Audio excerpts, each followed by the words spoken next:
Ce n'est pas encore tout à fait Pessah, la fête du passage, du départ des Juifs d'Égypte, qui est aussi la fête des Azimes,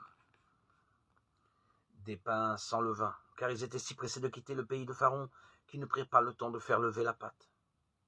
Pessah est aussi la fête du printemps. Elle marque le début de la moisson de l'orge.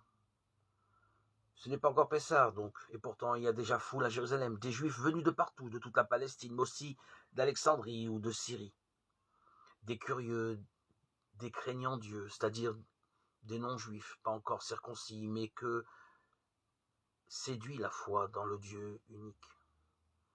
Ces gens se mêlent à ces foules pour assister, curieux, à ces cérémonies.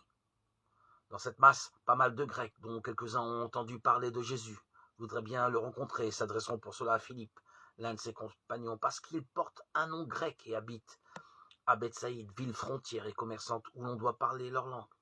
Et puis bien sûr, comme toujours, des Galiléens et des Judéens de la campagne.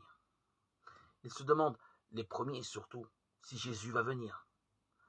Les foules ont parfois de l'instinct une sorte de flair qui leur fait pressentir l'événement, l'important, l'orage, et Jésus va venir. Il ne veut plus, il ne peut plus écarter la confrontation décisive.